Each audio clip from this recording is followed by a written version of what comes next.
Hello, कसे आहात सर्वजण? आशा आहे सर्वजण खुश असाल, मस्त असाल. तर आज आपण पाहणार आहोत, ऐकणार आहोत देवभूमीचा प्रवास. पुन्हा एकदा ॲडव्होकेट सरिता पंडित मॅडम यांच्या शब्दात. सध्याच त्या केरळला जाऊन आल्या. त्या म्हणतात, केरळला देवभूमी का म्हणतात याचा पुरेपूर प्रत्यय तिथले निसर्ग सौंदर्य पाहून आला. खरेच दाट आकाशाला स्पर्श करणारी हिरवीगार जंगले, स्वच्छ निळेशार समुद्र किनारे, उतारावर विस्तीर्ण सपाट पोपटी रंगाचे चहाचे मळे, उंच डोंगरावरून धबधबा, कोसळणारे पांढरे शुभ्र धबधबे, खाली उतरलेले कापसासारखे ढगांचे पुंजके पाहून आपण पृथ्वीवर नव्हे स्वर्गातच असल्याचा भास नक्की होतो. एवढे मात्र खरे. हवामानाच्या बातम्या ऐकून आम्ही जरा साशंकच होतो. कारण आम्ही मेच्या शेवटी म्हणजेच 31 मे रोजी आम्ही दोघे आणि आमची मुलगी ठाण्याहून केरळला सहलीला जाणार होतो. सहलीचे सर्व काही नियोजन मुलीनेच केले होते. त्यामुळे तीच सर्व विचारपूस करत होती. यावर्षी देशभरात मान्सून अगदी वेळेवर आणि तोही यावर्षी जास्त 106% म्हणजे 19 मे रोजी अंदमान आणि निकोबारमध्ये व केरळात 1 जून रोजी होणार असे वारंवार बातम्यांमधून प्रसारित होत होते.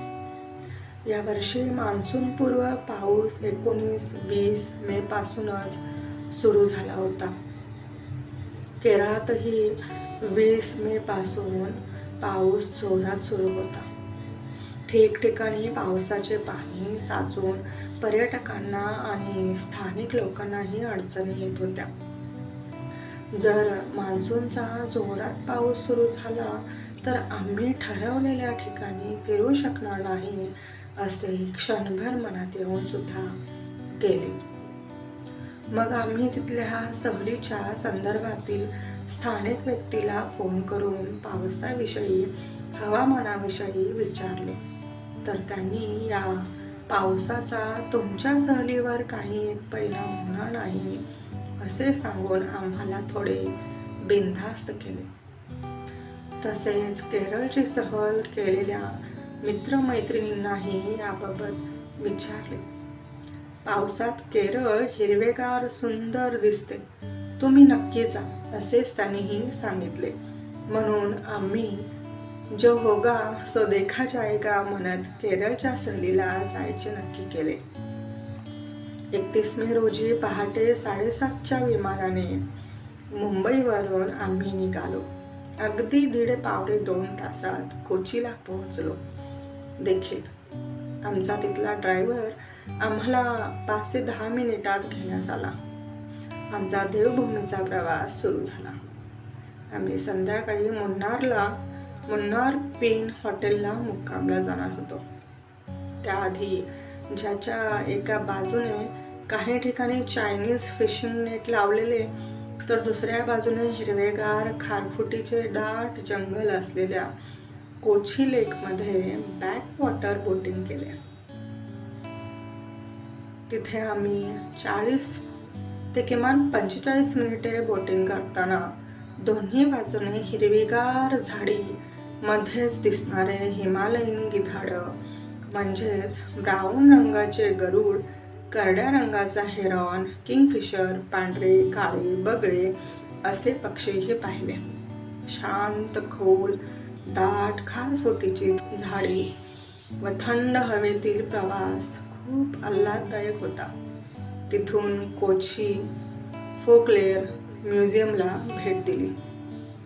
इथे 16व्या ते 17व्या शतकातील खूप जुन्या जीवनावश्यक विविध वस्तू, फोटोग्राफ्स, प्राचीन शिल्पे, पेंटिंग्स, दागिने यांचा अप्रतिम संग्रह आहे. मुन्नारला पोहोचण्यास 4 तासांचा प्रवास होता. पण अगदी नागमोडी वळणे, स्वच्छ तुरळक रहदारी असलेले रस्ते, दोन्ही बाजूंनी हिरवीगार नारळ, केळी, फणस, निलगिरी आणि भरपूर झाडांची दाट जंगले पाहून मन अगदी प्रसन्न होत होते. शिवाय त्यावेळी पाऊस असल्याने दाट जंगलातून उंच टेकडीवरून कोसळणारे पांढरे शुभ्र छोटे मोठे खळाळणारे धबधबे पाहून अगदीच डोळ्याचे पारणे फिटले. मुन्नारमध्ये डोंगरावर मुन्नार क्वीन रिसॉर्ट होतं आमचं. गॅलरीतून मस्त समोर डोंगरावर झाडीतून उतरलेले ढग दिसत होते. पहिल्या मजल्यावर कॉम्प्लिमेंटरी बुफे नाश्ता व दुपारी बुफे जेवणाची छान सोय होती. वर गच्चीवर छान स्विमिंग पूल होता. रूममध्ये 2 बेड, सिंगल व डबल बेड होते. अतिशय स्वच्छ व प्रशस्त बाथरूम होते. टीव्ही व नेट सर्व सोयींनी युक्त असे मस्त रिसॉर्ट होते. दुसऱ्या दिवशी 1 जूनला सकाळी पहाटे हॉटेलच्या गच्चीतून अगदी नजरेच्या टप्प्यात उंच डोंगरावर झाडांमध्ये असलेले पांढरा शुभ्र ढगांचे पुंजके व दाट धुके पाहून आपण स्वर्गातच आहोत असा भास झाल्या वाचून राहत नाही. सकाळी ब्रेकफास्ट नंतर पश्चिम घाटावर वसलेले एराकुलम राष्ट्रीय पार्क पाहायला गेलो. घाट चढत 2 किलोमीटर चालत चालत जाताना मार्गावर निलगिरी सोनेरी शेळ्या दिसल्या. फोटो काढताना त्या आपल्या पिलांसकट अगदी शांत उभ्या होत्या. त्यांचे संरक्षण करण्यासाठी केरळ सरकारने राष्ट्रीय पार्क घोषित केले आहे. येताना निम्म्यातच पाऊस जोरात आला, पण खाली येऊन बसमध्ये बसलो आणि बसमधून घाटमाथ्यावरून कोसळणारे पुन्हा धबधबे पाहायला मिळाले. त्यामुळे वरुण राजांचे आम्ही आभारच मानले.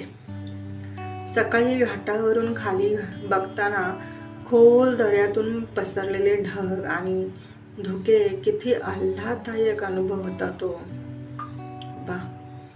इथल्या घाटमाथ्यावर निलकुर्णीची नावाची दुर्मिळ वनस्पती जी 12 वर्षातून एकदाच फुलते ती पाहायला मिळाली, पण आता फुलली नव्हती.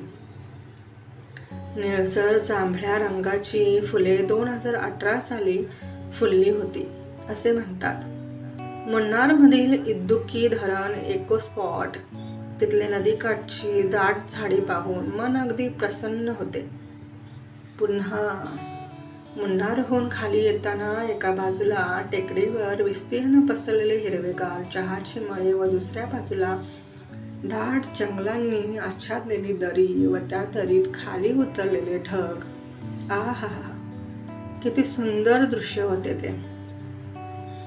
हिरवीगार धरणी माता जणू हिरवा शालू परिधान करून नटून थटून नववधूच बसली आहे असेच वाटते. आणि तिला भेटण्यासाठी, तिला कवेत घेण्यासाठी आकाशातील पांढरे शुभ्र ढग जणू खाली उतरले आहेत की काय याची जाणीव झाल्याशिवाय राहत नाही.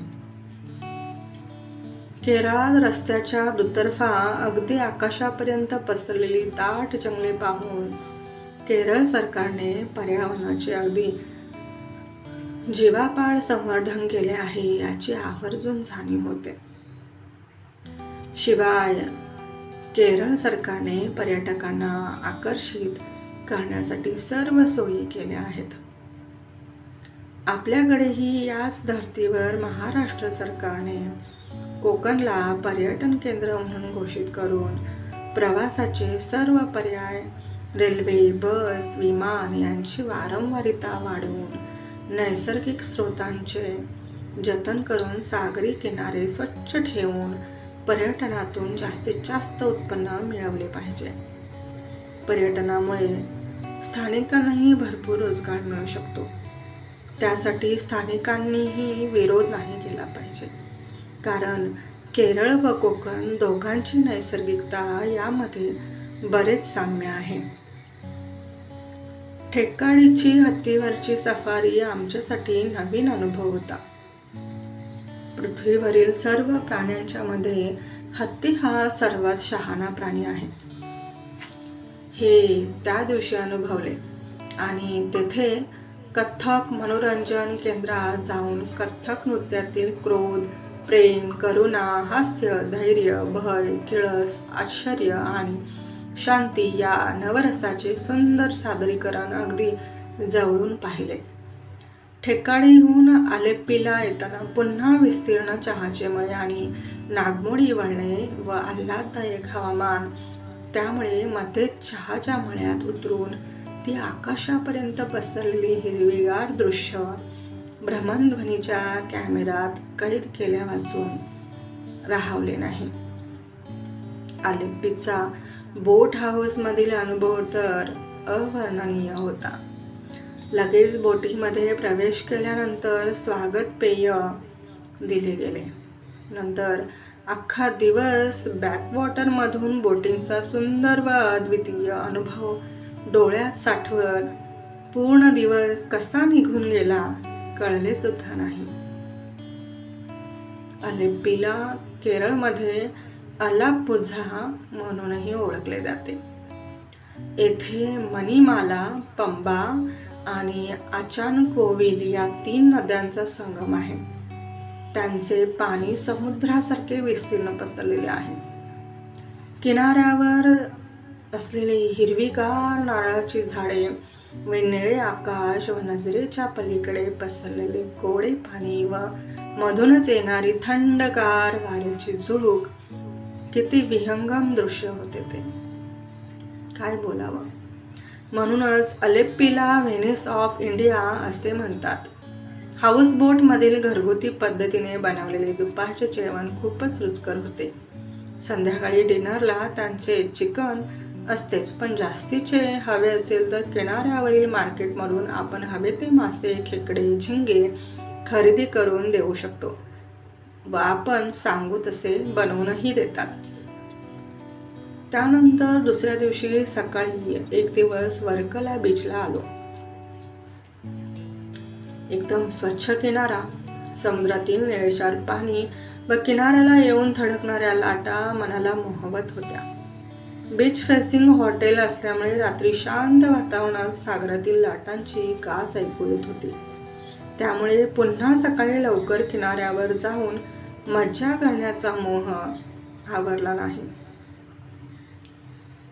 शेवटी आम्ही त्रिवेंद्रममधील प्राणी संग्रहालय पाहून पद्मनाभ स्वामींच्या मंदिराला भेट देऊन तिथले निसर्ग सौंदर्य डोळ्यात साठवून त्रिवेंद्रम विमानतळावर मुंबईला येण्यासाठी आलो.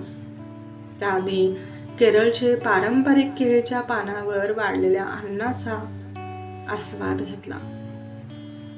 पूर्ण ट्रिपमध्ये कुठेही जेवणाची अडचण आली नाही. केरळच्या 6-7 दिवसाच्या प्रवासात रस्त्यावर कुठेही कचरा किंवा भिकारी गर्दूला अजिबात दिसला नाही. 5-6 दिवसात एवढे फिरलो पण थकवा बिलकुल आला नाही. तिथले लोक सुद्धा खूप साधे, अतिथ्यशील व नम्र आहेत. आमची जूनमधील ट्रिपचा हंगाम नसताना सुद्धा खूप यशस्वी, परिपूर्ण झाली म्हणून देवाचे मनोमन आभार मानले. विविध निसर्ग सौंदर्याने नटलेली केरळची देवभूमी प्रत्येकाने एकदा तरी जरूर पाहावी. हो, तर भेटू पुन्हा असाच माझ्यासोबत लेखनाचा पुढचा प्रवास करण्यासाठी. जोडून राहा रायटर रूपा या आपल्या आवडत्या यूट्यूब चॅनलवर. तोपर्यंत सर्वांनी काळजी घ्या, मस्त राहा, खुश राहा. सबस्क्राईब करायला नका विसरू. धन्यवाद.